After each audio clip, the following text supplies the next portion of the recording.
Okay, Okay. Francis. Hello, friends. Welcome to this 43rd webinar on the Secret Doctrine. This webinar is available on makara.us under the subheadings Moria Federation webinars, then webinar series in progress, as shown here. All episodes of this and the Secret Teachings series are also now available on YouTube. Just do a search for Francis Donald, Secret Teachings, or Secret Doctrine.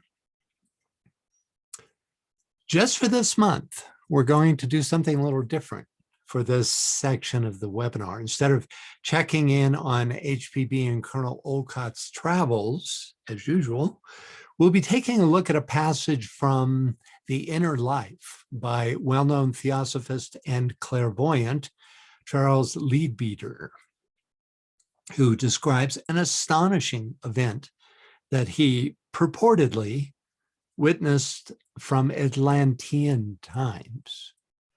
Is this event true? Hard to say. In her autobiography, Alice Bailey accuses Leadbeater of astral psychism, but in Esoteric Psychology, Volume 2, DK makes this comment on Leadbeater. Can we get a reader, please? Martha, can you read that for us, please? Me, Martha Shep? Yes, please.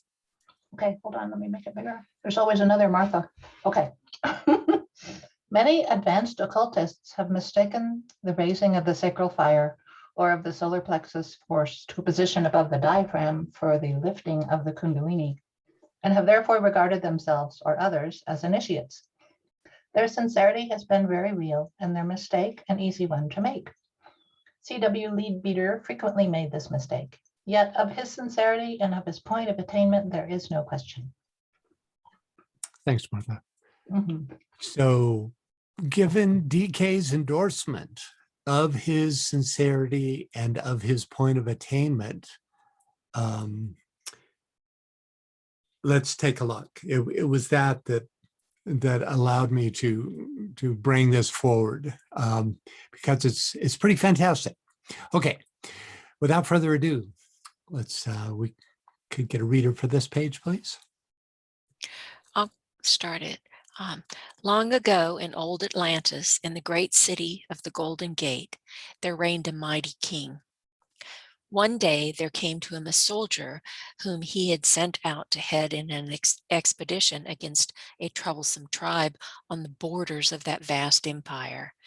The soldier reported victory, and as a reward, the king gave him the position of captain of the palace guard and placed specially in his charge the life of his only son, the heir apparent to the throne.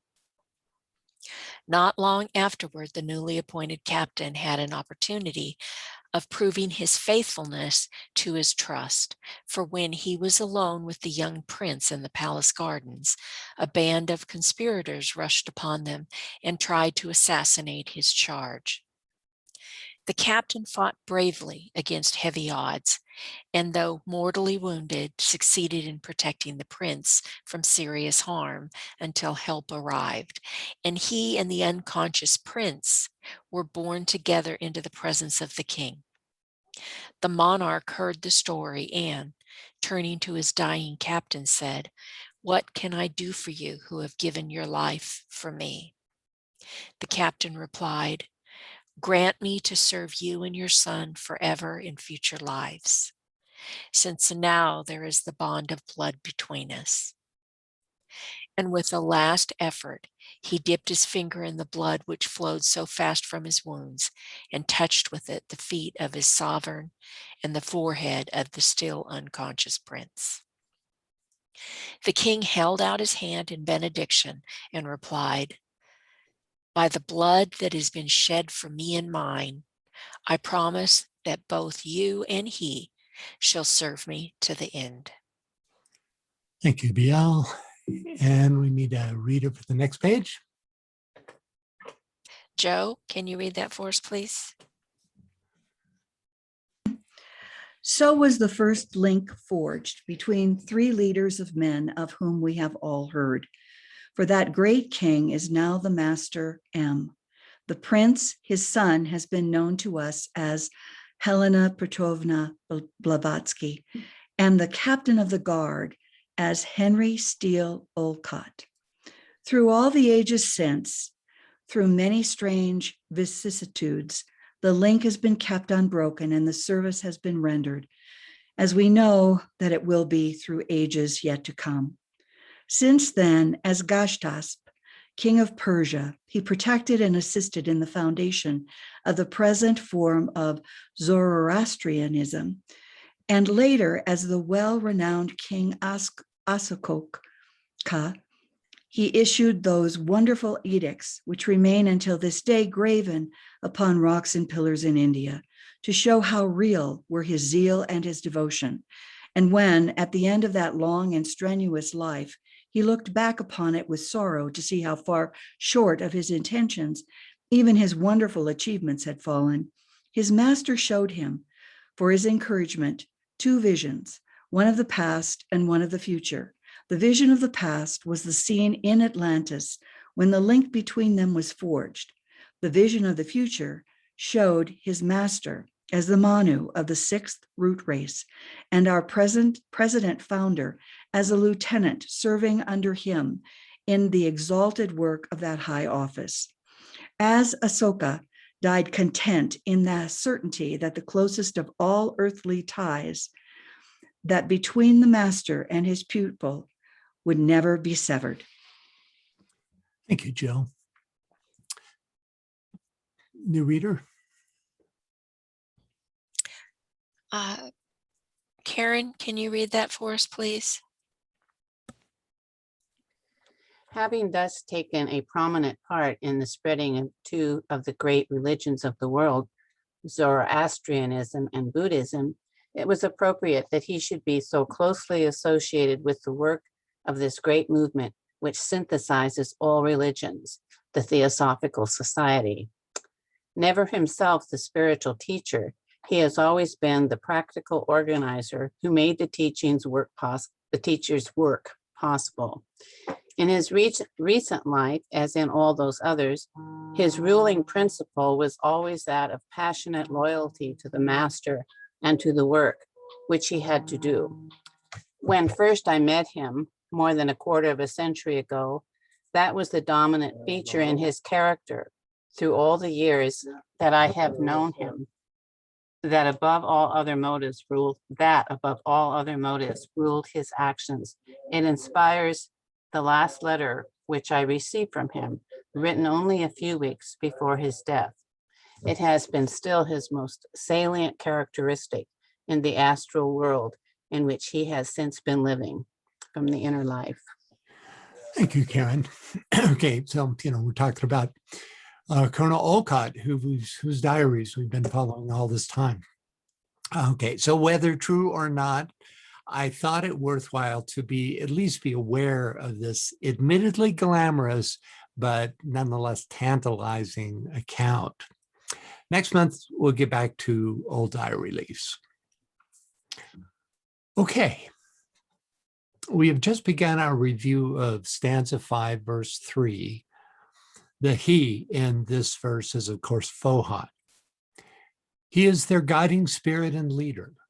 When he commences work, he separates the spark of the lower kingdom that float and thrill with joy in their radiant dwellings and forms therewith the germs of wheels. He places them in the 6 directions of space and one in the middle, the central wheel.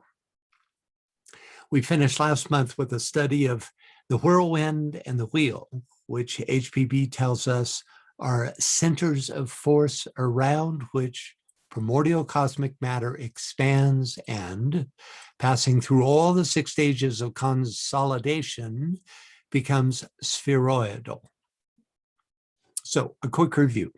First, deity thus mystically becomes a whirlwind. Pulsatory life assumes a whirling movement. Next, Fohat traces spiral lines and forms wheels or centers of force. And finally, Wherever there is a whirling or turning, whether of matter or of an event in time, it is because it is a being or thing which is active in reproducing itself in cyclic events. Okay, that takes care of the first sentence. Let's reread the rest of the first paragraph of the commentary on verse 3. Can we get a reader, please, starting with "It is one of the fundamental." Yvonne, can you read that for us, please? Okay, it is one of the fundamental. Where am I looking? You're right in the middle of the page. Okay, I see. Find it? Thank you. Yeah, thank you. It is one of the fundamental dogmas of esoteric cosmogony that during the kalpas, the aeons of life, motion, which during the periods of rest pulsates and thrills through every slumbering atom, commentary on Dzyan, assumes an ever-growing tendency from the first awakening of cosmos to a new day, to circular movement. The deity becomes a whirlwind. They are also called rotai, the moving wheels of the celestial orbs participating in the world's creation, when the meaning refers to the animating principle of stars and planets. For in the Kabbalah, they are represented by Ophanim, the angels of the spheres and stars of which they are informing souls. Okay, thank you. So let's take a look. Let's see. Hang on a second. Any thoughts or questions about this paragraph? Francis, I just read, but I was, when this came to mind, and, I just wondered, whirling dervishes, Yeah. Does that have anything to do with this? I know it's a circular, they're whirling. I think it most definitely does. It's a way of entraining oneself with the essential nature of oneself, with what you could call one's true, because motion in its fundamental aspect is the life essence, which manifests as motion. So by whirling in a circular way, it's a way of regaining or reattuning to that indwelling life. If you think of the point in the center and that the periphery is in constant circular motion, then the whirling dervish becomes that central point, or endeavors to. I'm sure that that there's a meditation that goes with the whirling where they become incredibly centered. That's my guess. I'm not a, I'm not. Thank you. It's sort of like an atom too, with the Well, yes. and electrons, Right. in the middle, but the electrons are whirling around the center. That's right. Yeah. Yeah, it reveals itself, even in the physical plane, on the atomic level. But it's true, and interestingly, on the extreme microcosmic and the macrocosmic, we also find, like planets whirling. But in the middle, and among humanity and animals, etc., it doesn't occur physically, but it is nonetheless the essential motion of every unit of consciousness. It's interesting that the term rota is also, if you move the letters, if you rotate the letters, you get the tarot, and you get every aspect of it: otar, tarot, and erot, all reference the rotational movement. So it gives you some insight into the nature of what the tarot really represents. Okay, any other questions about this? Jesse says that human heart pumps circulatory life force through the body. There you go. That's where it shows up physically. Absolutely. All of our systems, internal systems, use circular motion, even though it's not, a literal circle. It is nonetheless returns to the source and therefore can be seen as circular. Yeah. Okay. Yeah. Somebody else. It says chakras. Yeah. Right. And if we were able to see the chakras, we would see that they indeed rotate. That's a good point. And that's just the very next level up on etheric levels, that each of the chakras has rotational motion depending on the level of activity. Okay, in HPB's next sentence, this is after the one about wheels, we find two ideas.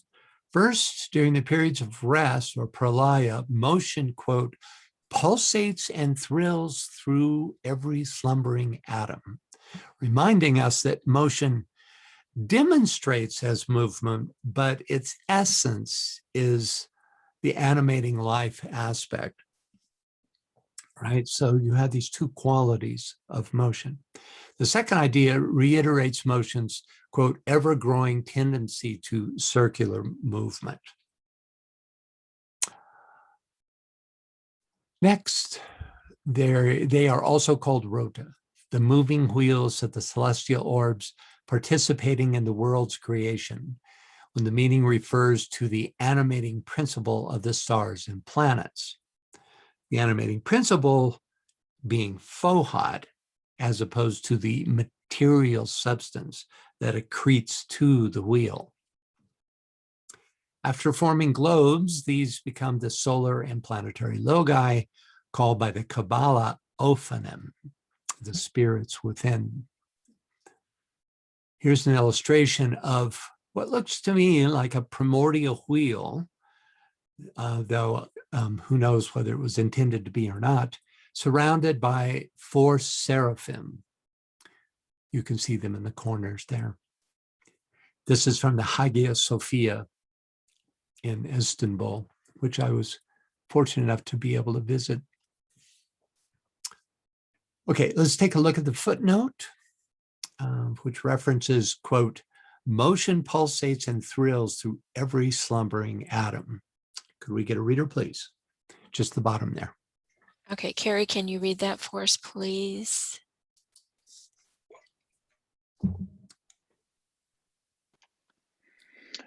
It may be asked, as also the writer has not failed to ask, who is there to ascertain the difference in that motion, since all nature is reduced to its primal essence, and there can be no one, not even one of the Dhyani Chohans, who are all in nirvana, to see it?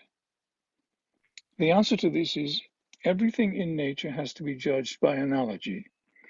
Though the highest deities, archangels or Dhyani Buddhas, are unable to penetrate the mysteries too far beyond our planetary system and the visible cosmos, yet there were great seers and prophets in olden times who were enabled to perceive the mystery of breath and motion retrospectively, when the systems of worlds were at rest and plunged in their periodic sleep. Thanks, Carrie. Any thoughts or questions about this? The very fact that we have been given stanzas that describe the origins of the universe in itself proves the existence of such seers as he describes here. I find it curious that HPB waits until stanza 5 to ask this question, since it also applies to pretty much every verse and stanza that we've considered up to this point, right? None of these origins could be known by any individual, even great beings like Dhyani Chohans, but he tells us we're great seers and prophets in olden times. One wonders just how olden those times were, and different. Francis? Oh, Yeah. Sorry. Jessie thinks a lot like you do. She says, do we have any idea of who the prophets in olden times are? Yeah, well, I don't think we're looking at, biblical times and the prophets of the Bible. We're looking at, possibly even an off this globe, previous chains, the culminating seventh globe of some root race, to where there was a great enlightenment that opened opened the vision all the way back. Of course, he doesn't enlarge on this, so we can't know, but suffice it to say, and my guess too is that there's a definite connection with the language Sinzar, where you have these living symbols whose symbols actually take you into a direct knowing of what they represent. The whole idea of the intuition being a form of direct knowing, and the Sinzar takes you into that field. And my guess is that these great seers and prophets in olden times, that their visions were recorded in Sinzar, and that's why they're available to the likes of HPB via her mini masters that worked with her, and AAB and DK. Okay, let's see.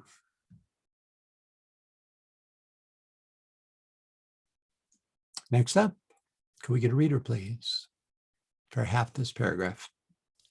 Okay, Jesse, can you read that for us, please?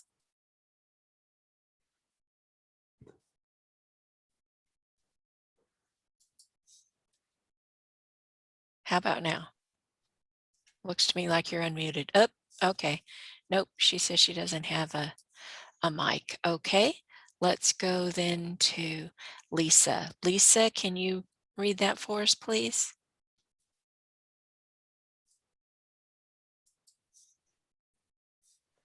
I'm not seeing. Okay, Lynn, can you read that for us, please? This law of vortical movement in primordial matter is one of the oldest conceptions of Greek philosophy, whose first historical sages were nearly all initiates of the mysteries. The Greeks had it from the Egyptians, and the latter from the Chaldeans, who'd been the pupils of Brahmins of the esoteric school. Leucippus and Democritus of Abdera, the pupil of the Magi, taught that this gyratory movement of the atoms and spheres existed from eternity. Hicetus, Heraclides, Ictantus, Pythagoras, and all his pupils taught the rotation of the earth. And Aryabhata of India, Aristarchus, Seleucus, and Archimedes calculated its revolution as scientifically as the astronomers do now, while the theory of the elemental vortices was known to Anaxagoras and maintained by him 500 years BC, or nearly 2,000 years before it was taken up by Galileo, Descartes, Swedenborg, and finally, with slight modifications, by Sir W. Thomson. Thank you, Lynn. Any thoughts or questions? Lots of historical references. First, this law of vortical movement in primordial matter is one of the oldest conceptions of Greek philosophy. MPH, everybody knows that means Manly P. Hall, I hope, tells us more about the swirling vortex from the perspective of the ancient Greeks. Can we get a reader, please? Yes, Martha B. I hope you were volunteering to read a minute ago. Let me. Yeah, I can do that. Thank you. Be great. Thank you. Starting at the top. Mm-hmm. Stripped of fabulous incrustations, one concept underlies most mythologies. The universe began as the result of the strivings of the two aspects of the eternal principle of being. In the Orphic system, these were called either ether and chaos. The striving resulted in a swirling vortex similar to the modern concept of the nebula. This whirling, propelled by what was called the first motion, brought into manifestation the form of the world egg.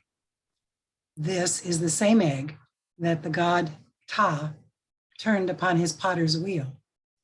Of course, the shell of this egg was the firmament, and the further processes of creation occurred within the vast shell of heaven. Gradually, the interior of the egg was stratified from the circumference toward the center. In the Greek system, Uranos, the sky or firmament, generated the elder Chronos, and by this action alone, spirit gave birth to the second region or sphere of soul, over which Chronos presided. Thank you. Any thoughts or questions about this? Okay.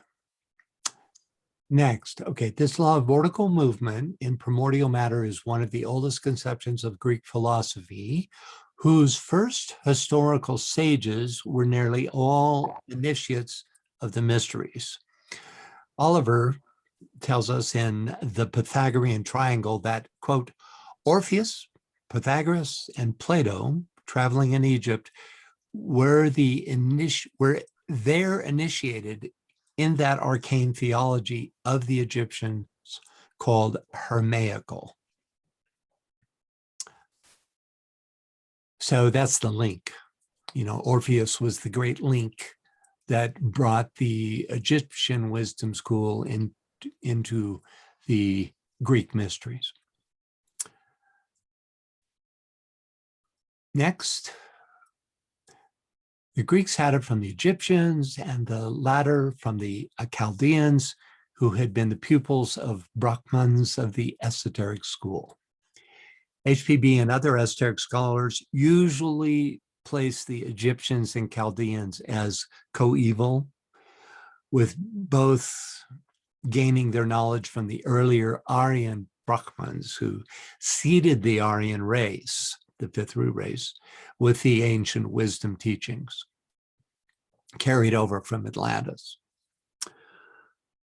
Next, Leucippus and Democritus of Abdera, the pupils of the Magi, taught that this gyratory movement of the atoms and spheres existed from eternity. Okay, first of all, the Magi was Orpheus. Leucippus and Democritus were familiar with the mysteries of this Greek avatar. Facts we've recently learned from the Secret Teachings of All Ages webinar. Could we get a reader for this? Yes, Lisa, can you unmute yourself now? Would you read for us, please?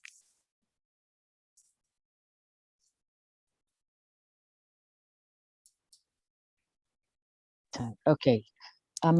Orpheus was initiated into the Egyptian mysteries, from which he secured extensive knowledge of magic, astrology, sorcery, and medicine.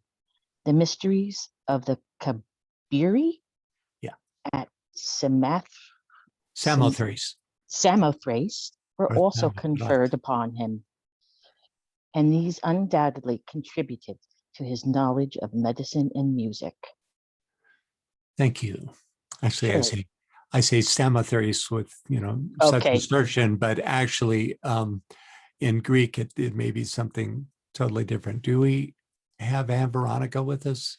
Yes, she is. Let me. I'm going to guess Samothrace, something like that. See what she said. Hello. Hi. Samothraki. Samothrace. Yes. All right. Thank you. Okay. Actually, we should have got you to, anytime we get a lot of Greek names at once, we're going to call on you. So be ready. Okay. Okay, good.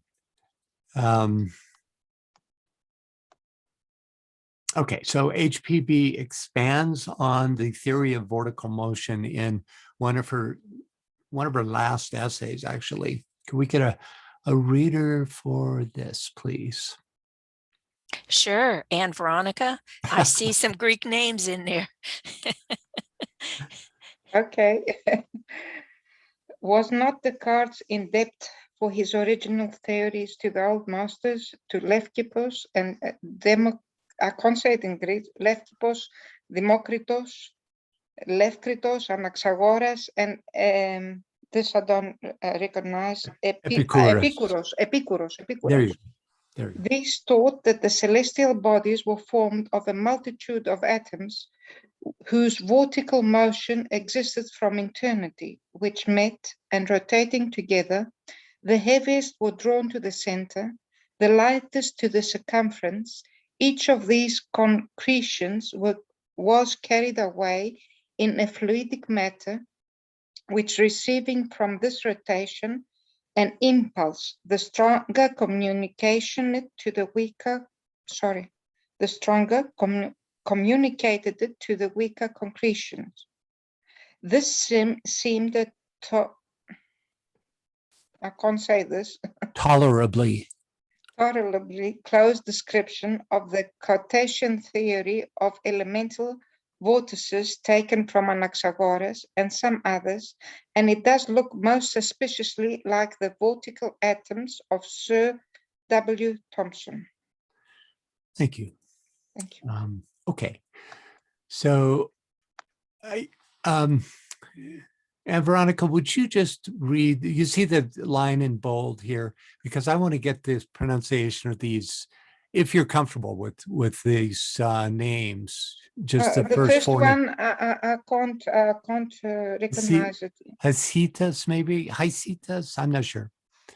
As you say it, the other one is Heracles, Ephantos, Pythagoras.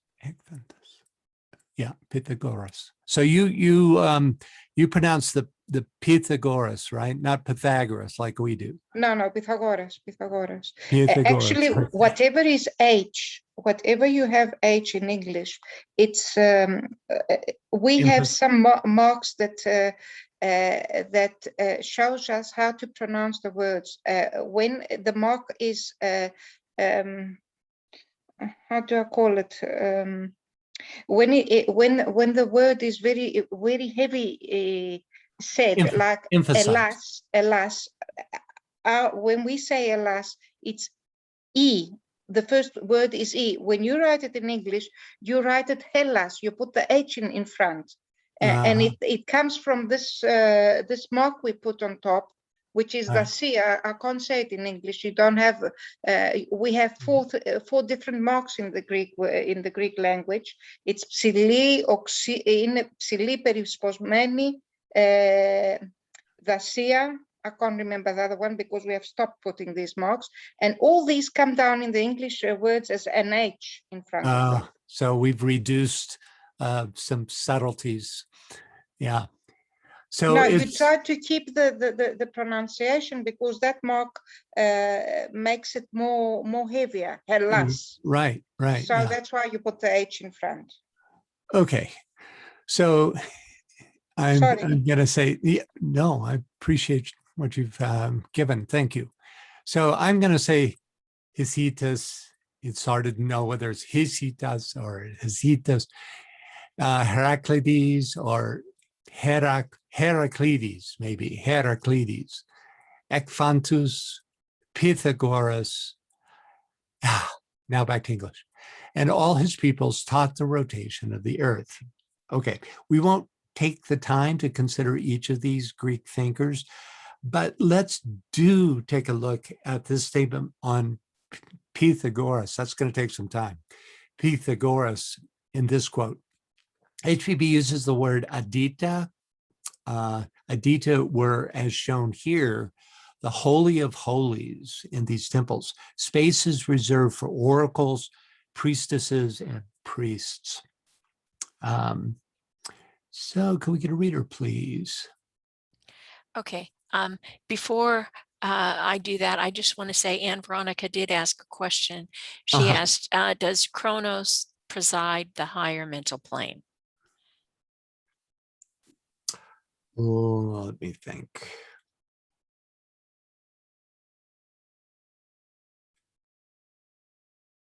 I can't answer that For sure. I'm going to have to think on that and get back to you. It's a Saturnian god initially. Saturn is the permanent atom of the cosmic physical plane. But in mythology, it has other qualities, and I'm not at this point really able to, because I'm not like a master mythographer or anything. I have studied it like many of you have, but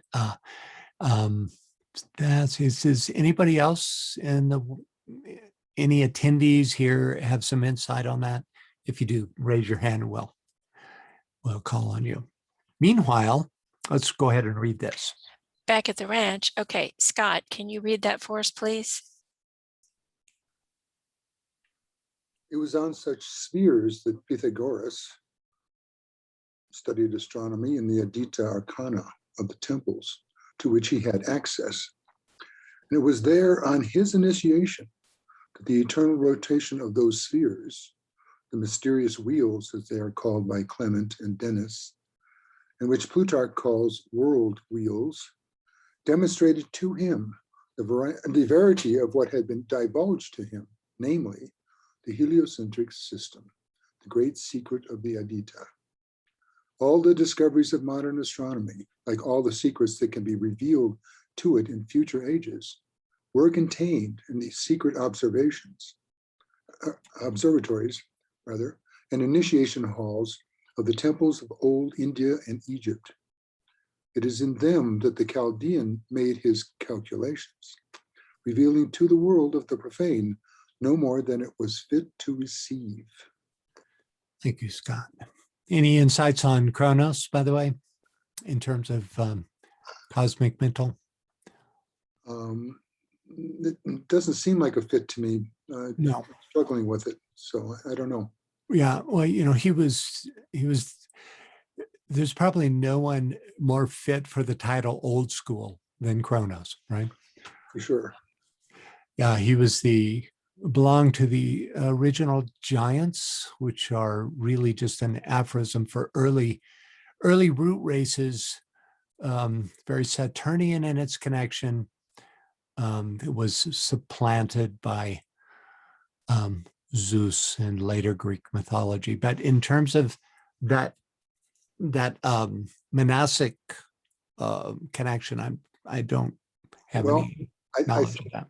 I think a connection might be made with it being the higher monastic and the fact that Saturn is a third ray planet.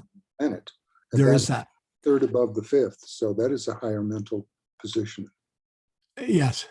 Yeah, I think there's the link, if there is one, is in that, But again, Kronos and Saturn aren't absolute equal terms. You would have to look deeper into the Kronos myth to see, but they're certainly deeply connected, right? Okay, next up. Yeah.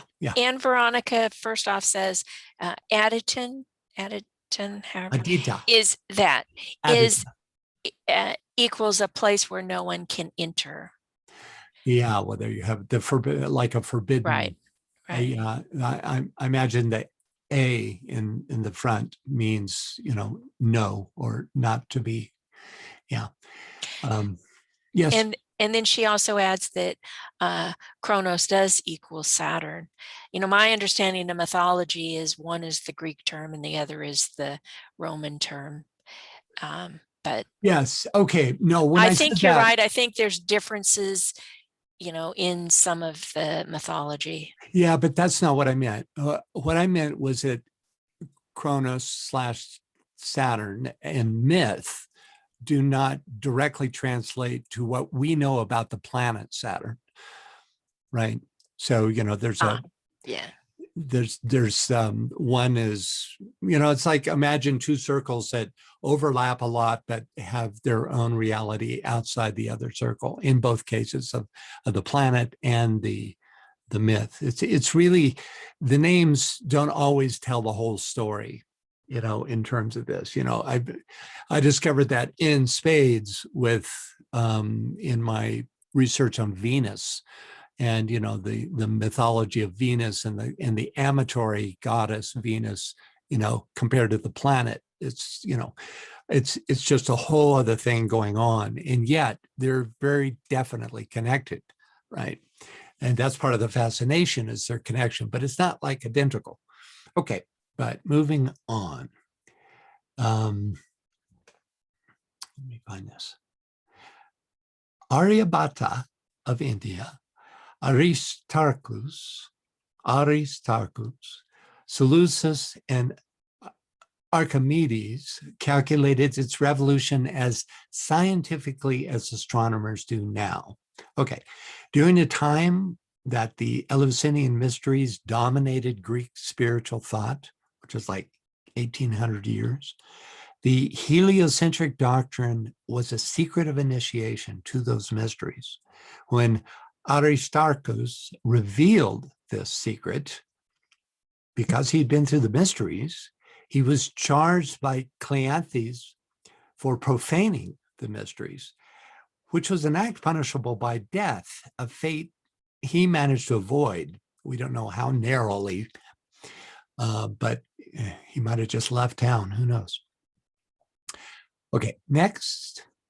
While the theory of the elemental vortices was known to Anaxagoras and maintained by him for 500 years BC, or nearly 2,000 years before it was taken up by Galileo, Descartes, Swedenborg, and finally, with slight modifications, by Sir W. Thomson. Okay, Anaxagoras, his teachings on the elemental vortices were centered around the infinite self-moving universal mind. And that's a deeply esoteric understanding, okay? So elemental vortices and the infinite self-moving universal mind, which theosophists call the divine breath.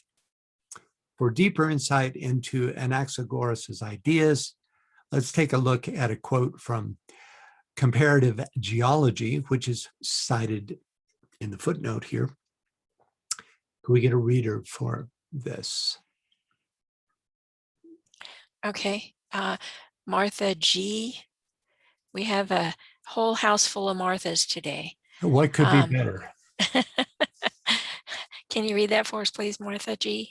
Can you hear me okay? Yes. Yes. Thank you. I can't seem to find the script right now. I don't know what happened. Maybe you let me see if I can't find you again and call on me later. Thank you. Oh, okay. I don't know what happened, but I'll figure it out. Okay. Joe, can you read that then, please? The introduction of the vortical conception into theories of the origin of things dates from an antiquity equally high. According to Anaxagoras of Clazomenae, who was born about 500 BC, the primitive condition of things was a heterogeneous commixture of substances which continued motionless and unorganized for an indefinite period. Then the mind began to work upon it, communicating to it motion and order. The mind first effected a revolving motion at a single point, but ever-increasing masses were gradually brought within the sphere of this motion, which is still incessantly extending farther and farther in the infinite realm of matter. As the first consequence of this revolving motion, the elementary contraries, fire and air, water and earth, were separated from each other. Thank you, Joe. Any thoughts or questions about this passage? Theosophically, the mind here described is cosmic ideation, which working through Mahat, which is a projection of that cosmic ideation by means of the Vahana Fohat, right? So Mahat and Fohat work together to impress cosmic ideation onto substance. Francis? Yeah. Okay. Anne Veronica says the forming of a thought form, and then Scott has his hand up. Yes, correct. The forming of a thought form is inherently Fohatic. You couldn't do it without it. Yes, Scott. It seems to me that motionless is a profoundly non-theosophical term. That's right. It is indeed. Yeah. Because you have to look at the two states of motion. You know, a lot of people say, well, you know, just because something is still doesn't mean it's dead. But if you look back, I'm not going to go back there, but if he was talking about the thrill within the atom before Fohat animated it, that is motion as well. It's where motion equates with the life aspect itself, right? Before that life aspect literally becomes a circular motion, right? Or not becomes, but demonstrates as a circular motion.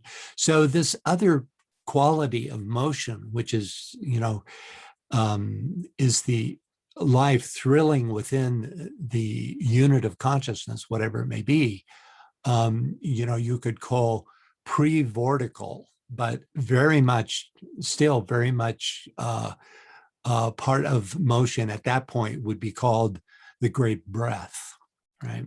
So it's really important to understand those two qualities of motion. Otherwise, you think it seems, you know, like, so what if it's moving, you know, like from point A to B? You really will miss the point if you think of motion in terms of, you know, like what race cars do, right? That's not it. That's just the least or the most physical of what's going on with that. Yeah, I saw Robert's hand pop up there. Right. Go ahead, Robert. Can you hear me? Sure can. I would say that motionless, this may be kind of a bad translation of Anaxagoras. It might be purposeless or directionless rather than motionless. Yeah, you know, we could use it in that way. You know, you could say that, you know, I mean, you can use the word, you know, my car is sitting out in the driveway motionless, you know. You can use the word in a lot of different ways, and it could mean, as you suggest, you know, it's a lack of purpose. It's no forward momentum, you know. It's like not having momentum in one's life could be described. But it can also be seen, you know, in a Buddhist context as a very favorable thing, you know, like to become motionless. But what that infers is to still the mind, right? But at more profound cosmic levels, you know, primordial levels, you might say, you have to look at it the way we have been looked at it, is in this dual function, where it's the life aspect itself that thrills through every unit of consciousness. And you can do what you want with the term thrill. It's obviously not an emotional experience at that level, but then demonstrates as ever inclining towards circular movement. Okay. Okay, where are we here now? Let's take a look at the footnote, which references the statement, this gyratory movement of the atoms and spheres existed from eternity. And the entire footnote is a quote from the book Comparative Geology, which we just looked at. So can we get a reader, please? Robert, can you read that for us, please? Sure. So you want to read just the footnote at the bottom, starting with the doctrine of the rotation. Yes. Can you hear me? Yes. Okay. The doctrine of the rotation of the Earth about an axis is taught by the Pythagorean Isitus, probably as early as 500 BC. It was also taught by his pupil Ecphantus and by Heraclides, a pupil of Plato. The immobility of the sun and the orbital rotation of the Earth were shown by Aristarchus of Samos as early as 281 BC to be suppositions accordant with facts of observation. The heliocentric theory was taught about 150 BC by Seleucus of Seleucia on the Tigris. It was taught 500 BC by Pythagoras, HPB. It is said also that Archimedes, in a work entitled Samites, or Samites, inculcated the heliocentric theory. The sphericity of the Earth was distinctly taught by Aristotle, who appealed for proof to the figure of the Earth's shadow on the moon in eclipses.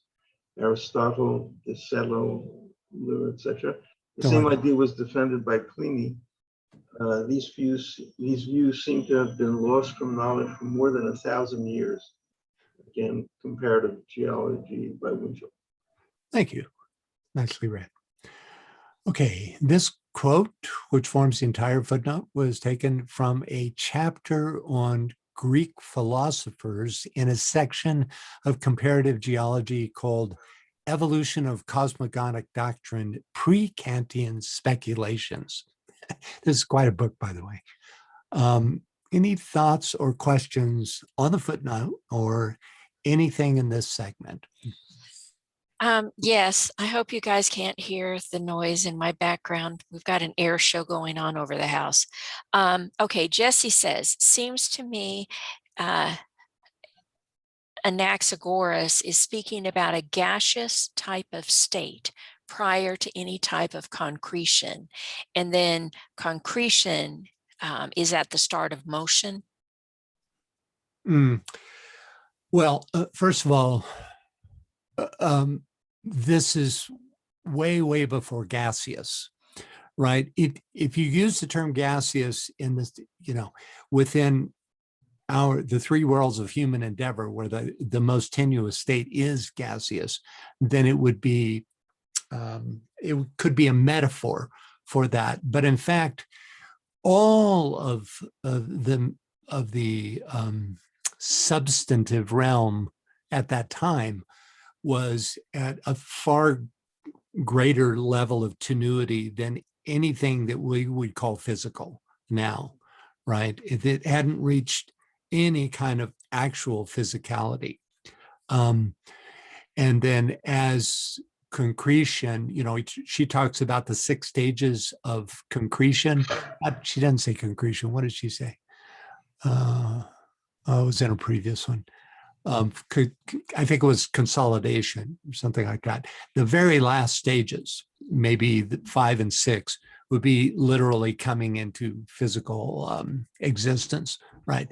But nonetheless, the point is taken that it starts at a more noumenal state, and then as the vortical motion, it continues in part of the purpose of the vortical motion, which is driven by Fohat, right? Fohat moves in circular motion, right?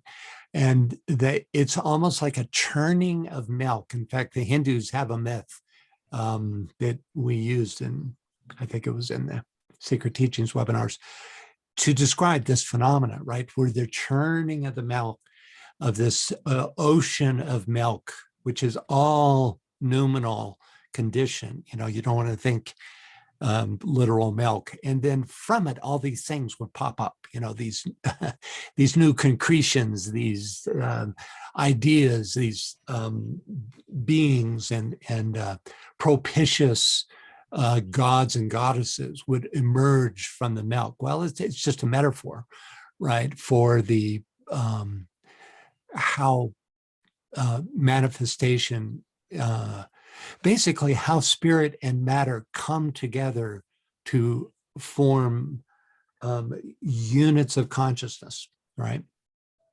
Or in the case of our system, it would be reform units of consciousness, reanimate units of consciousness that have been held in situ, immobile,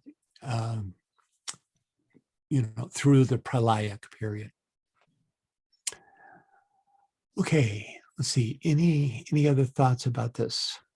We could further explore these ancient sources, but I think we get the idea that the Earth as a sphere rotating the sun and the concept of vortical motion were secrets of initiation in all the ancient mystery schools. They weren't discovered for the first time in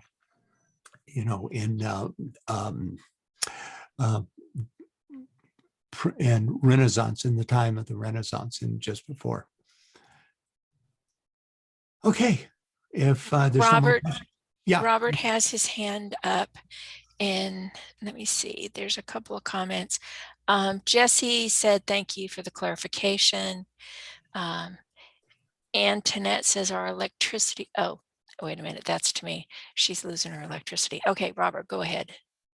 I keep sticking on the word motion, because like in cosmic fire, where you've got motion on the plane of mind, motion on the astral plane, physical motion.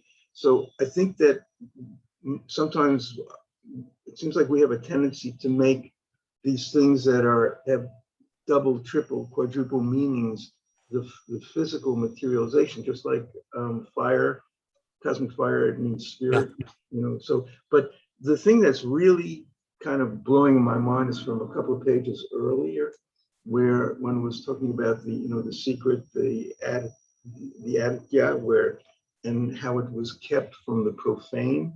In our modern science, we think we're very evolved because we developed these technologies, but what was written before was that these seers of old, who could see things before they existed in any kind of motion or manifestation. And it makes me wonder just how far away we've gotten from the ancient teachings. I mean, are we going to circle back at some point? Or well, we're circling back right now. You and I and the others here are part of that circling back, which I think has a lot to do with initiating the Aquarian Age. Part of the Aquarian Age will definitely include a circling back. We've kind of gone into the most materialistic orientation that we can. And so then the natural tendency when that happens is to seek the other pole, So we are definitely circling back. Though, if you look for it in the newspapers, it's not going to be headlines yet. Okay, I like that. Thank you. Okay, and in terms of motion, it's always useful to think of motion as livingness and demonstrated livingness, right? So in that framework, it helps dematerialize, to take the material emphasis off of the idea, right? I went through a stage where it just didn't make sense. But actually, fortunately, we're going to be getting into a deeper dive into that subject. So, that should help. Okay, on to the second half of the paragraph. Can we get a reader for this, please? Starting with all such knowledge. Okay, can you read that for us now, Martha G? Yes. All such knowledge, if justice be only done to it, is an echo of the archaic doctrine, an attempt to explain which is now being made. How men of the last few centuries have come to the same ideas and conclusions that were taught as axiomatic truths in the secrecy of the Adita dozens of millenniums ago is a question that is treated separately. Some were led to it by the natural progress in physical science and by independent observation. Others, such as Copernicus, Swedenborg, and a few more, their great learning notwithstanding, owed their knowledge far more to intuitive than to acquired ideas, developed in the usual way by a course of study. See a mystery about Buddha. Thank you, Martha. Any thoughts or questions about this? A couple of points to note. First, the idea that axiomatic truths were taught in the secrecy of the Adita dozens, as opposed to 3 or 4 millenniums ago, takes us back into prehistory, well before the historical Greeks, Egyptians, and Chaldeans, to the time of the progenitors of the Aryan root race,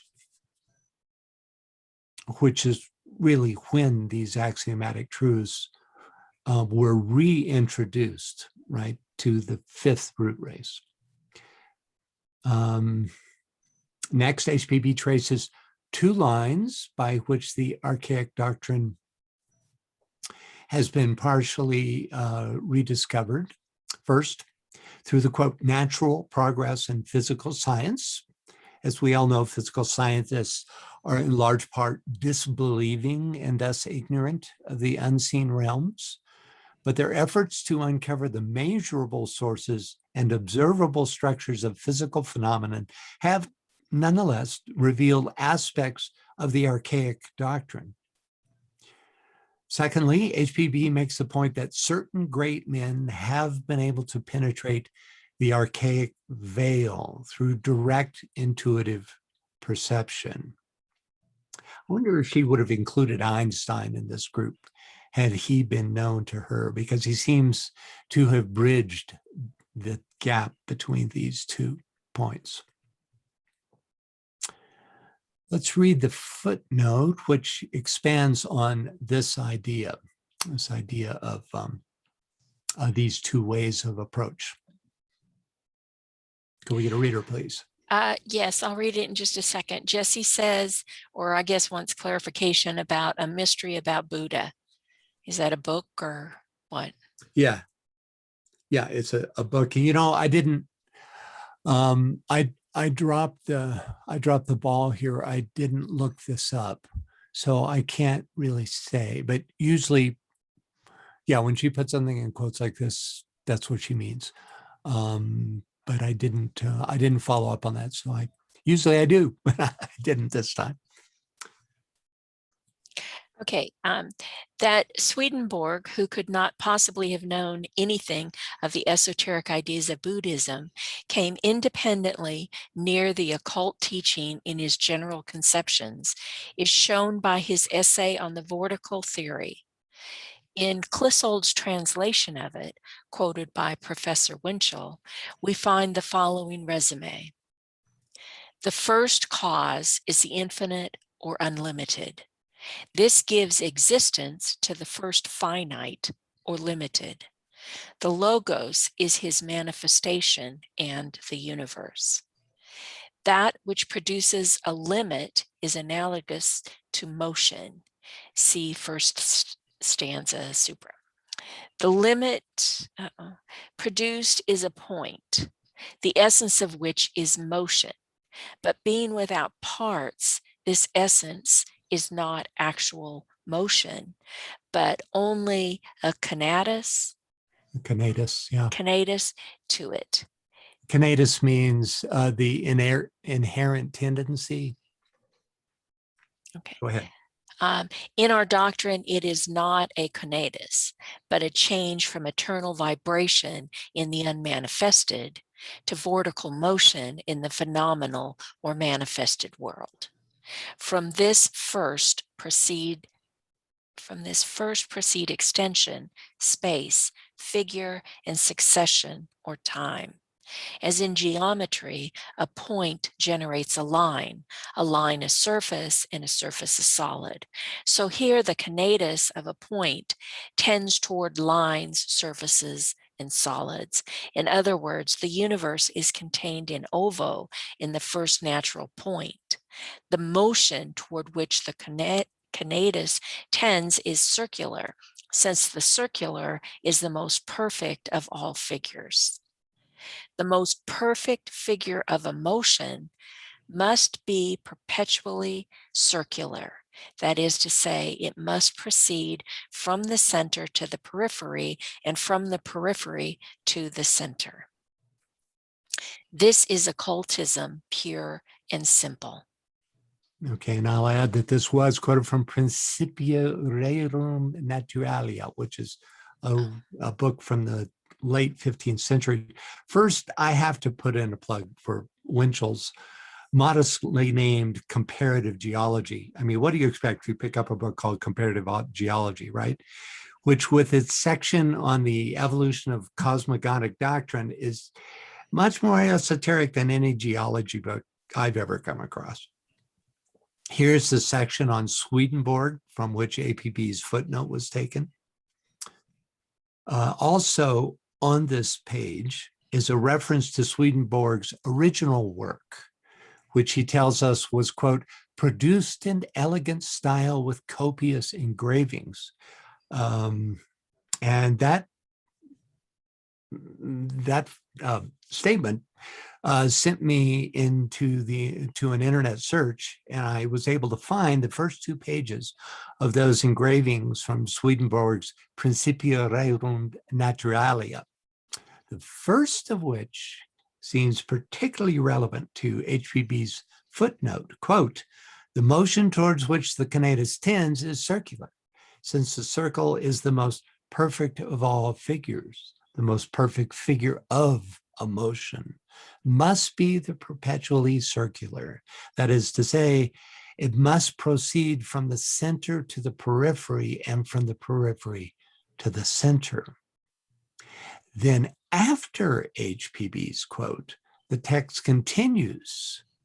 It must necessarily be of a spiral figure, which is the most perfect of all figures. I'm not sure why she didn't include that. It seems quite important to me. But anyway, you can see the circular, you can see in the illustrations all that is being said here. And as I said, this is quite dated. Francis? Yeah.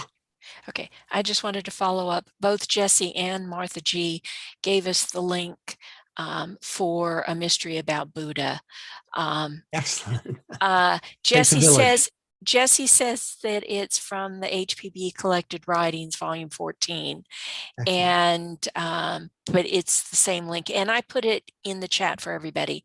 And Martha G added that now the mystery of Buddha lies in this Gautama. I can't say that right. Him, an incarnation of pure wisdom, had yet to learn in his human body and be initiated into the world's secrets like any other mortal, until the day when he emerged from his secret recess in the Himalayas and preached for the first time in the grove of Benares. Oh, that's an interesting, that came from that source? Martha, can you answer that? I'm not sure, Francis. I just went to Google and the reference is blavatsky.net, http://www.blavatsky.net index writings 385 in that book that Jesse mentions in the 14 volumes. 14 volumes, yeah, it's the 14th volumes. By the way, one of the wonderful things about working with these old sources is that they're all available for free on the internet. So you can download that book, which I've done, and that makes it searchable, which is terrific, because then you can do word search, phrase searches, and find amazing stuff. I have all 14 volumes downloaded, even though they're sitting on my shelf also from a long time ago. These actually 15 volumes, including the index, really came alive when I downloaded them and used the cross search capacity to word and phrase search in them, and it's for free. You can find just about any source mentioned by HPB, even this most difficult to find Principia Rerum Naturalia. it's like out of print for centuries, right? You can find it. Okay, Robert's got his hand up, but first I wanted to read what Jesse said. Jesse said, yes, this is from her writing. So, and she actually typed in the quote there that I'll send it to everybody too, because I think they can only send it to us, the panelists. So, okay, go ahead. You have your hand up, Robert? Yeah, I think the mystery about Buddha, unless I'm mistaken, is from the 3rd volume of the Secret Doctrine, which is obviously controversial for Orthodox theosophists, but I think that's where it's from. Okay, yeah, if you have that numeration, you may find it there. The contents of the much lauded 3rd volume, which, from the original publication didn't happen, were nonetheless all found and scattered throughout the collected writings. So, until we find some lost manuscript, that's where you can find it. There were many different versions of the Secret Doctrine published. The first one was a 2-volume set, right? And then later came an index, and then later came, is it, Scott, is that a 5 or 6 volume set? You don't have to answer. It's one of the two. And a lot of mistakes were corrected in that set. And so that's useful. So, you can have the original. I literally have a 1st edition Secret Doctrine, but actually you're better off with some of the later versions, because it's some of the grammatical corrections have been made. Okay. So any final thoughts or questions on anything in this footnote? We have to marvel.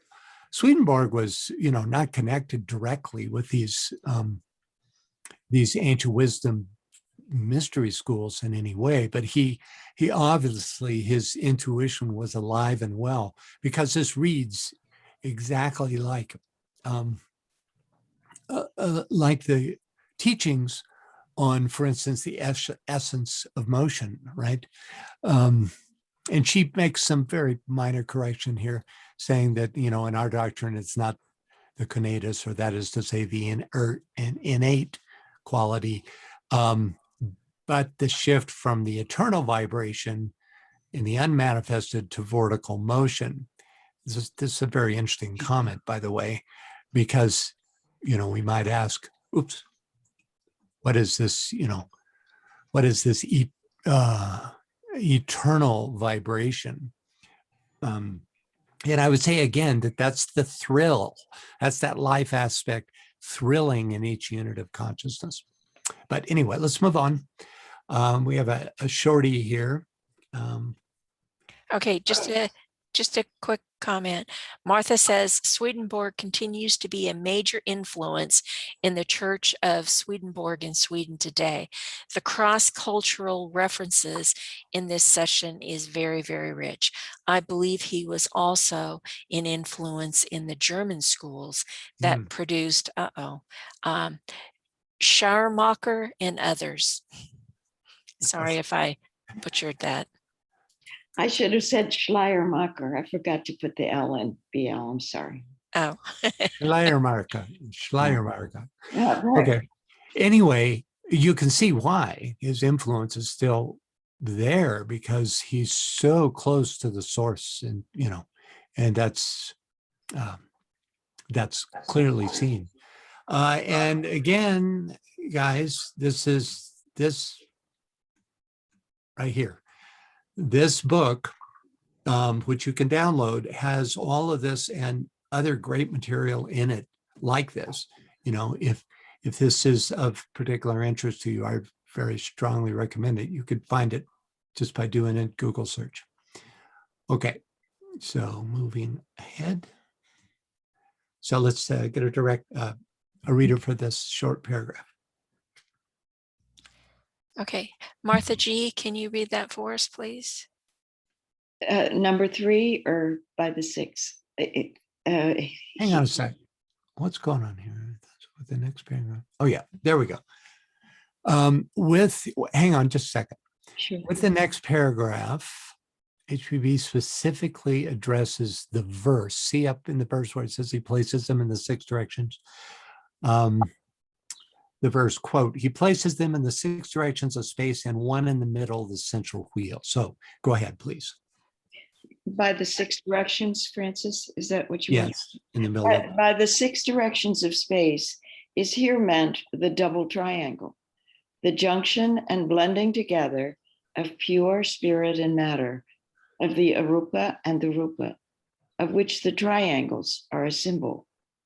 This double triangle is a sign of Vishnu, as it is Solomon's seal and the Sri Antara of the Brahmins. Thank you, Martha. So here's the 6-pointed star representing the 6 directions of space and, quote, one in the middle. Here's how the star represents 3D space, or one way. In addition to the sign of Vishnu, Solomon's seal, and the Sri Antara, the inner structure of the star also forms the monogram of Christ, called the Chi Rho. The P in this figure is the head of man, who stands at this spirit-matter juncture. As HPB says, all represent the intersection of spirit and matter, arupa and rupa. Tabulation 1 in A Treatise on Cosmic Fire details the elements that make up the 6-pointed star. The first line, representing fire by friction. What in the world? Did I reverse these? Oh, yeah. There we go. The first line, representing fire by friction, is represented by the downward pointing triangle. The reason I hesitated is because he uncharacteristically inverts these 3. Normally he would put the divine flame and the will aspect at the top, but in this chart he didn't do that. So anyway, the third line, representing electric fire, is represented by the upward pointing triangle. The second line, representing solar fire, is represented by the central hexagonal area where forward progression and rotary motion meet to form a spiralic motion. By the way, I've based the direction of the triangles on the alchemical symbols for fire and water, primordial alchemical symbols for spirit and matter. Here's a slide that I used during the just past SRI conference that infers a relation between the 6-pointed star and the combined symbols of Venus and Earth. Can we get a reader for this, please? Yes, Lynn, can you read that for us, please? As we know, the 2 astrological symbols for Venus and the Earth also mirror each other, which when seen together seem to be an expression of the 6-pointed star and having a range of possible meanings, including the union of soul and personality called the touch of acquiescence, or it could be a symbol for the soul-infused personality by means of the fixed cross, or ascension from personality-based Earth consciousness to Venus-based soul consciousness by means of the crucifixion, the 4th initiation. Okay, thank you, Lynn. Any thoughts or questions about this?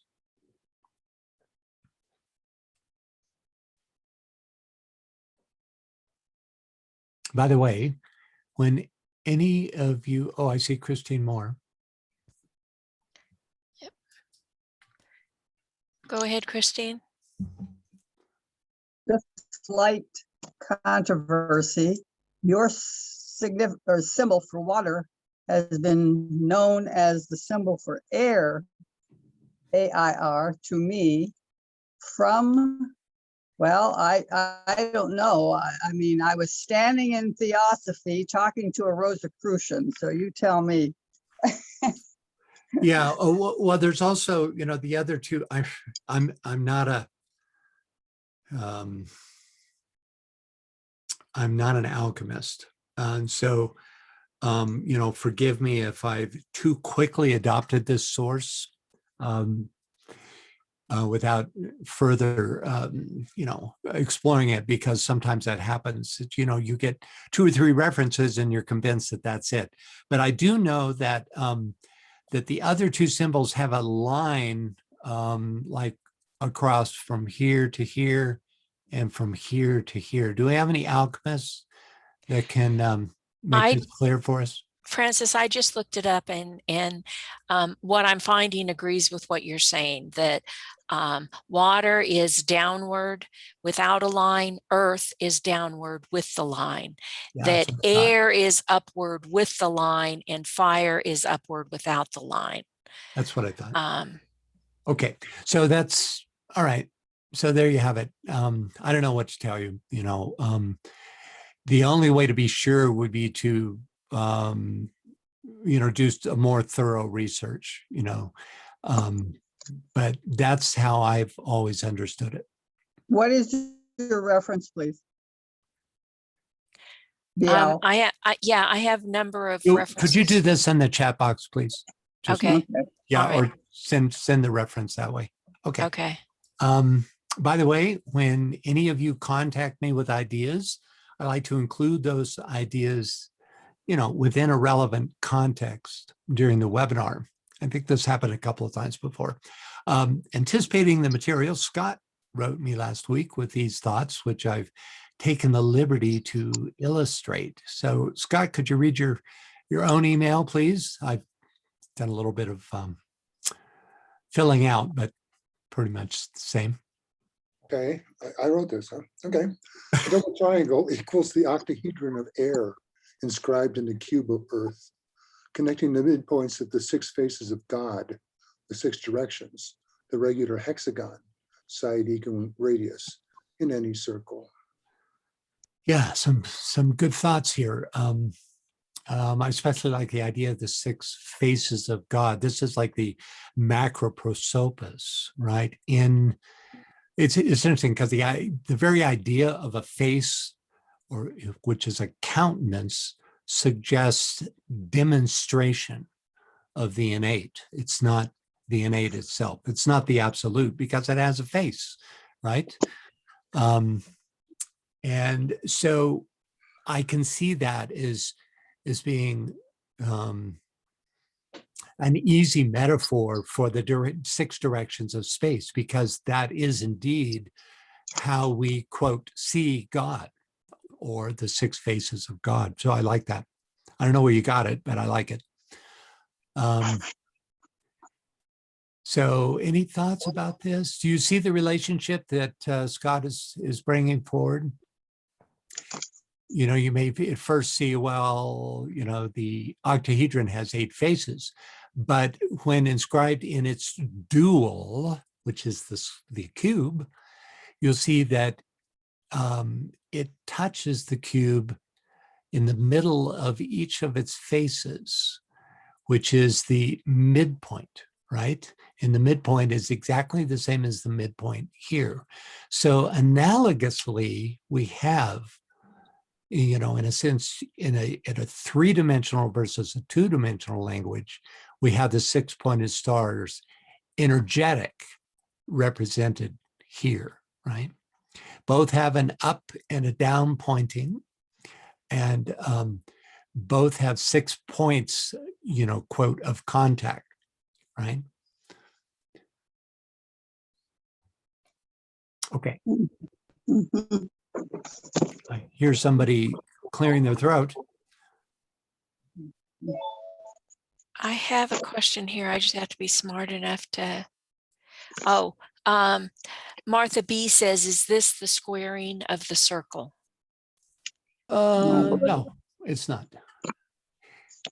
It's not. You know, interestingly, they're conceptually related because you have the balance of the fire and water principles, right? And in this center region, you have that which is of both qualities. Also, if you take Vesica Pisces, and that center section of a Vesica Pisces is akin to this. It's influenced by both spirit and matter. So in that way, it's very much related to squaring the circle, because the idea is that it's a state of consciousness wherein you have resolved the tension, or the point of tension, between spirit and matter. And you could see it as as an analogy or a symbol for the spirit infused personality, because the personality is working in total harmony with the spirit. So that's, to me, what the squaring of the circle means. And it certainly also is a meaning of the six-pointed star, though there's many, many ideas around this six-pointed star. Venus is, considered by some to have a six-ray monad, and I want to get this pronunciation right. Pythagoras, I'm not going to ever get used to that, said that Venus's symbol is a six-pointed star, and he related it directly to generation, the idea of generation, right? So, yeah, there's lots of meanings connected with it. Okay, that's the end of HPB's relatively brief commentary on verse 3. We just went through the whole thing. So any final questions? On the commentary. Actually, now what we're going to do is take a closer look at the verse itself, which reads, I always like to restate before we analyze this.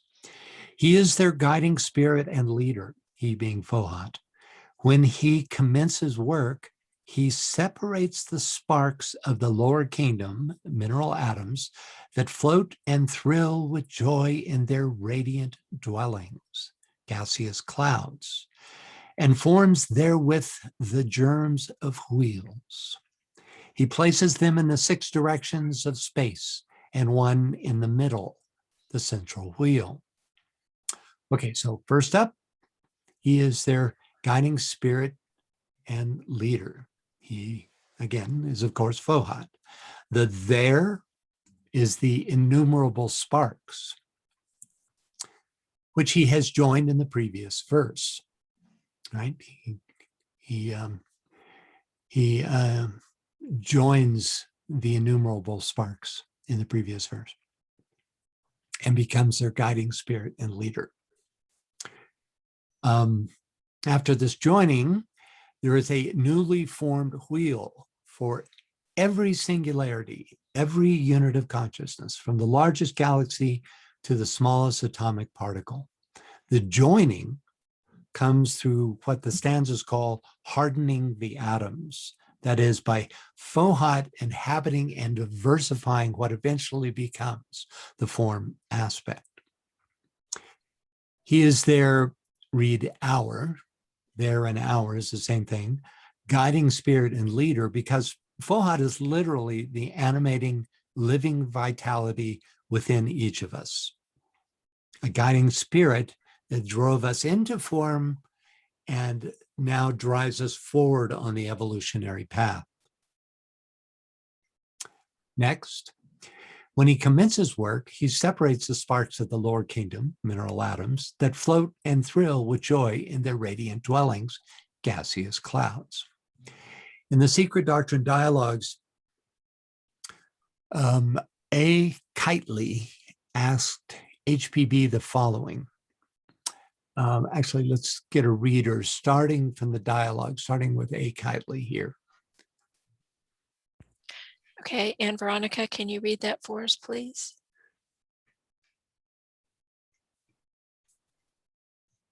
Okay. A. Keightley. What is meant by the mineral atoms spoken of here? For the stanza seems to refer to a period before even the wheels were formed or placed. Madam Blavatsky, it means that which is to become in this Manvantara, and the mineral atoms that which was set apart for it in eternity. That is what it means and nothing else. Kingsland, have not those mineral atoms been through a previous state of evolution in a previous Manvantara? Madam Blavatsky, most assuredly, nothing is lost, and they have been in thousands and millions of forms. Mr. Kingsland, is this Manvantara they have reached the mineral kingdom? Madam Blavatsky, yes, and they have been modeled and remodeled in the furnace of nature for millions and millions of years. Mr. Kingsland, can you tell us what will be the next stage of those mineral atoms in the next Manvantara? Madam Blavatsky, no, I don't know anything at all about them. Mr. Kingsland, will they remain as mineral atoms all through Manvantara? Madam Blavatsky, I don't know. They have got to evolve like everything else to something else. Secret Doctrine Dialogues. Thank you. Okay. You develop a taste for Blavatsky's kind of gruff way sometimes, and she really demonstrates it in the Secret Doctrine dialogues. Anyway, we see from this that even the great HPB didn't know all things at all times.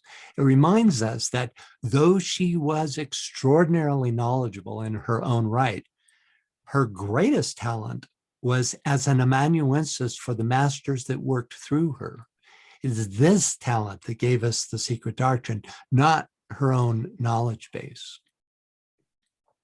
Anyway, this statement possibly suggests that Fohat proceeds in stages.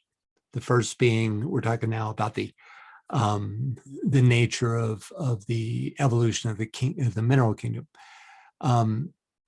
So Fohat proceeded in stages. The first being to separate out those lives destined to manifest through the mineral kingdom from the universal radiant homogeneous substance, quote, their radiant dwellings.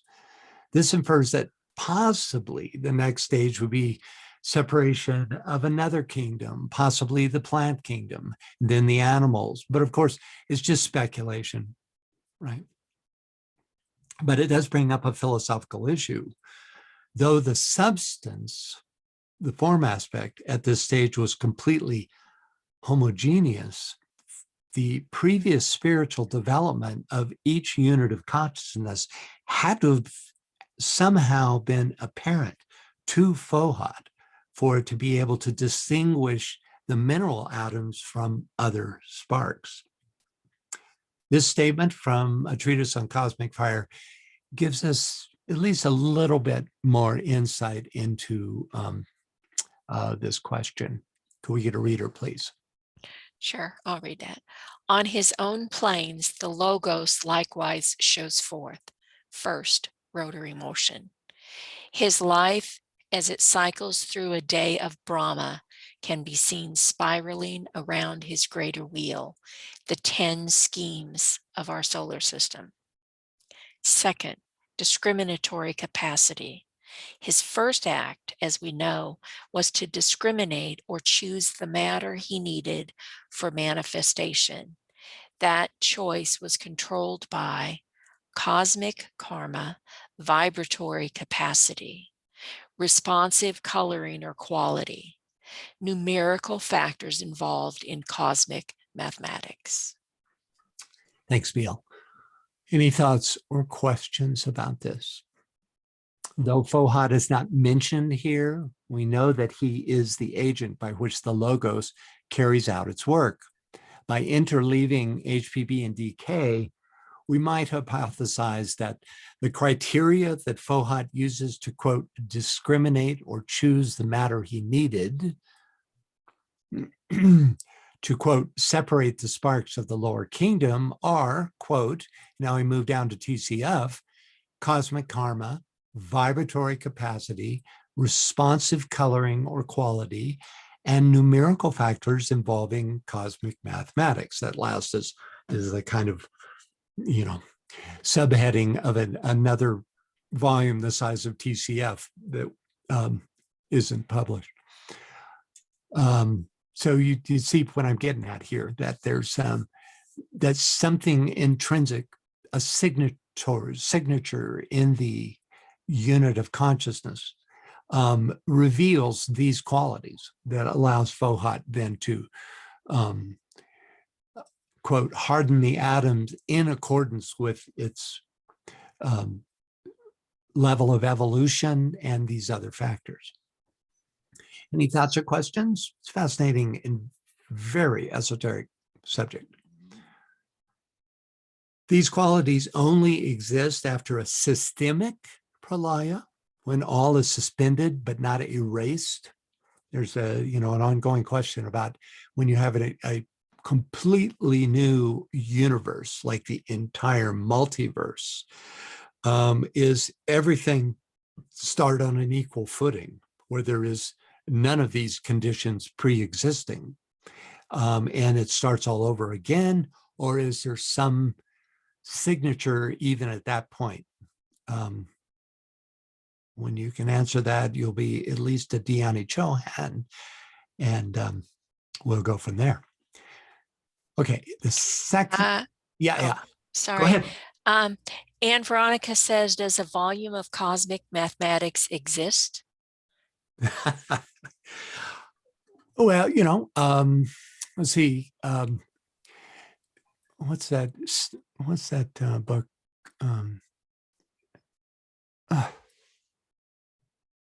Skinner. Scott, what's that Skinner book? Measure, was it something of the measures?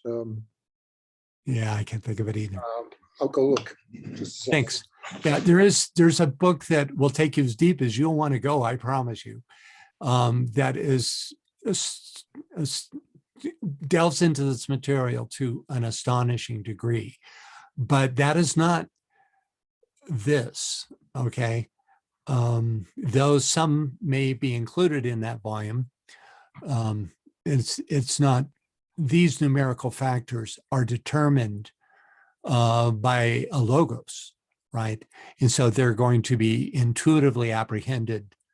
Things like the nature of the ray makeup, both past, present, and future, and the relationship of, numerically speaking, of that to planes and subplanes.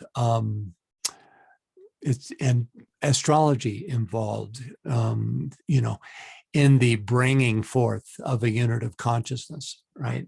So obviously it's far beyond any human being's ability to even read, it's beyond language, this kind of thing.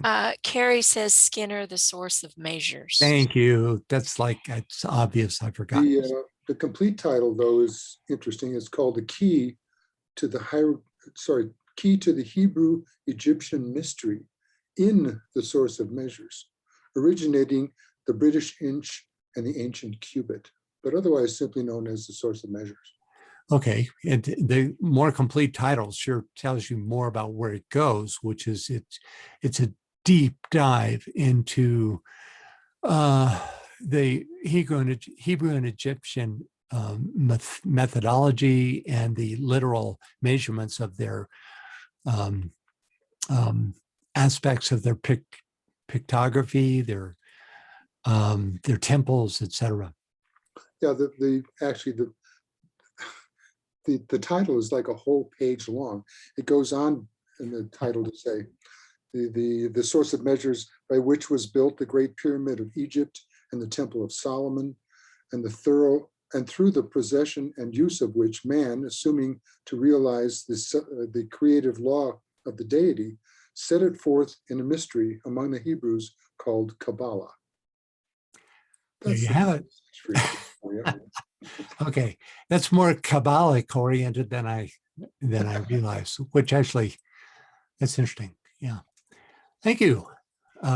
So and all then, that and more. Go ahead. Oh, sorry.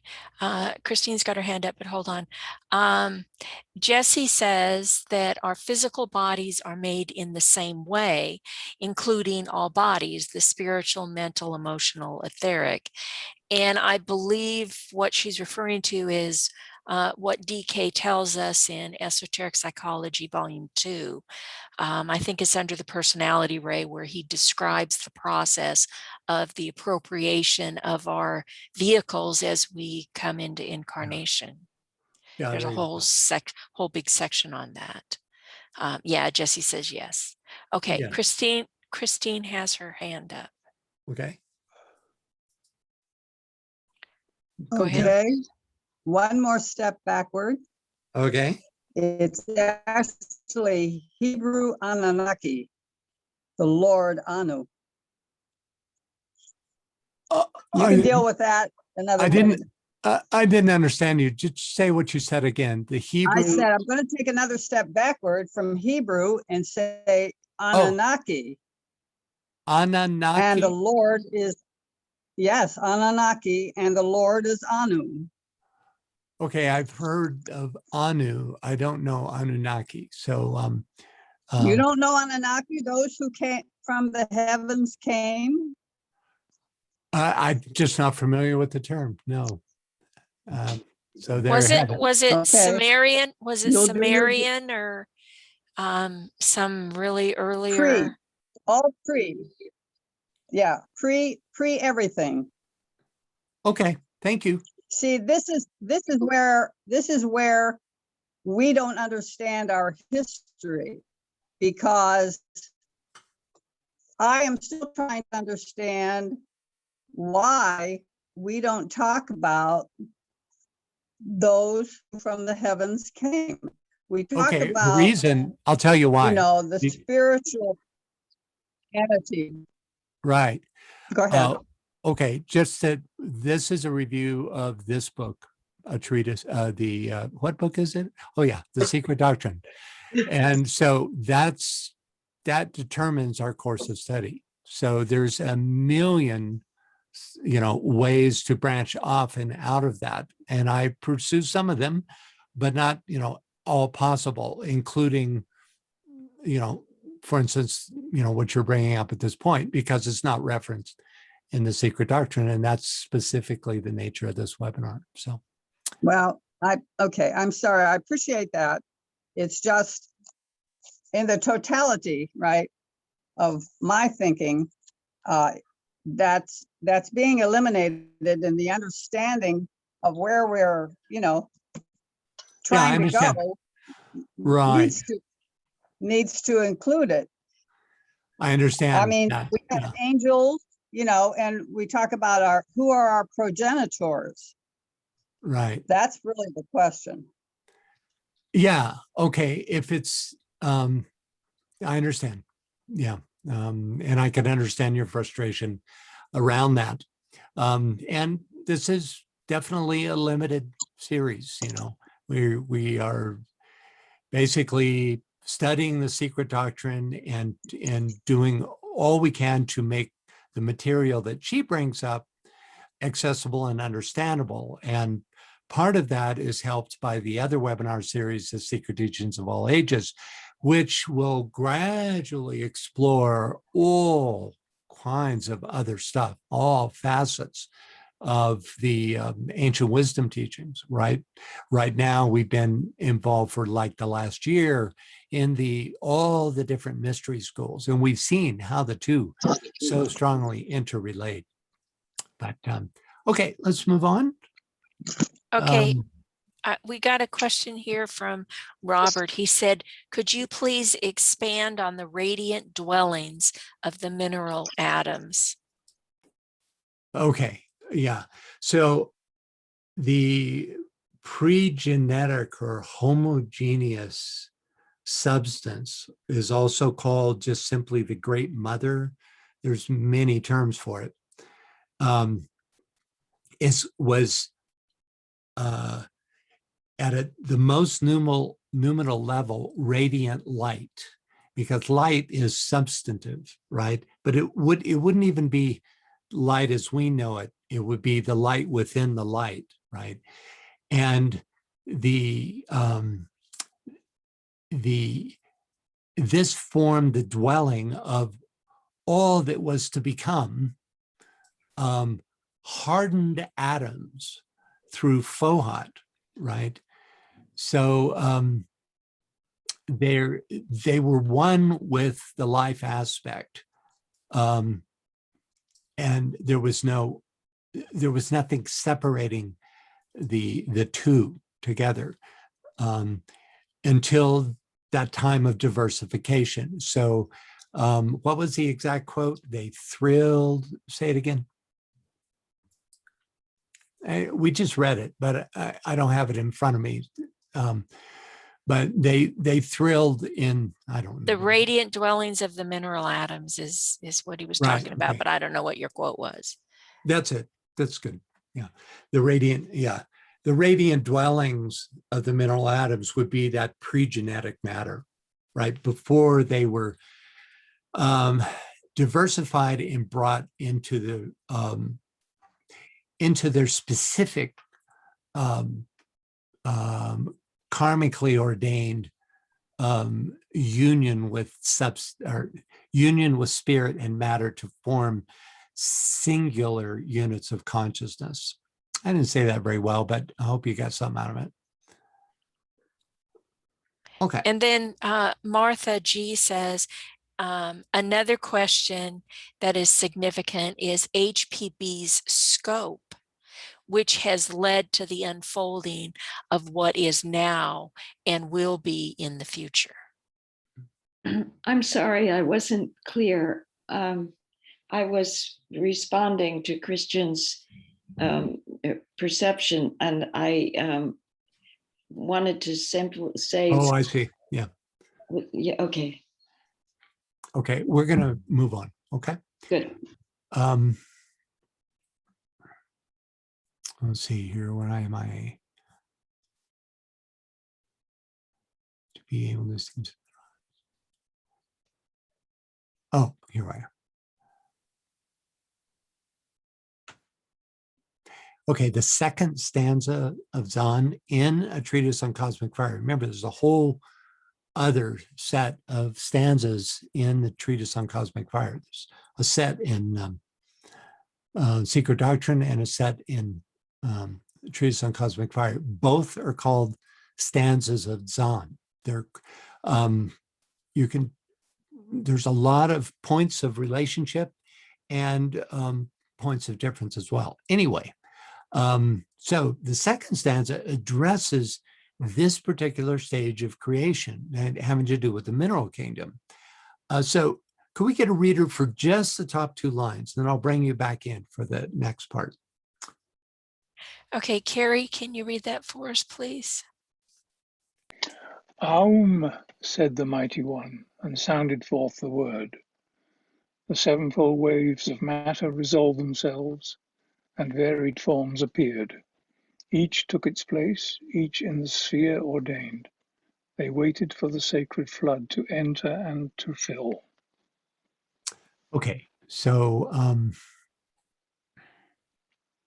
the second part of this stanza that I've highlighted specifically references the mineral kingdom, but occurs much later in the involutional cycle. So you get a sense here. Sevenfold waves of matter resolve themselves. This is a phohatic function, right? This is delineation. In varied forms appeared.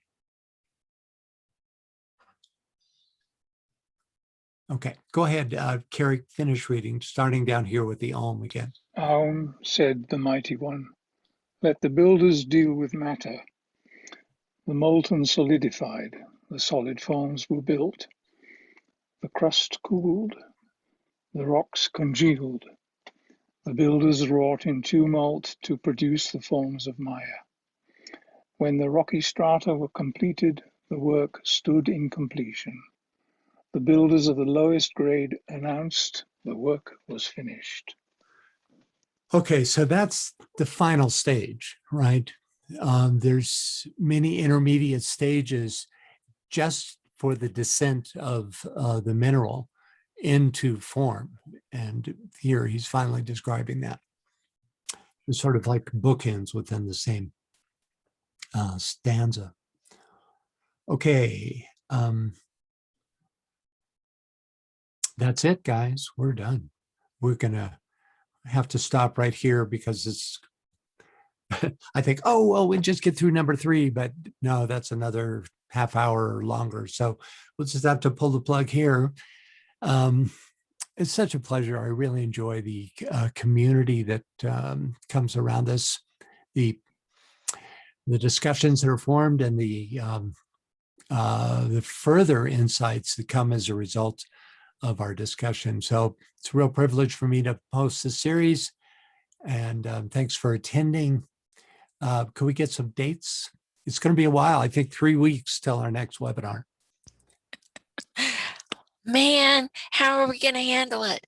Yes, the next Secret Doctrine webinar, we're back on schedule the first and third Sundays of each month. So you can always watch reruns, you know? Right. The next Secret Doctrine is actually the 20th of June, the third Sunday of June.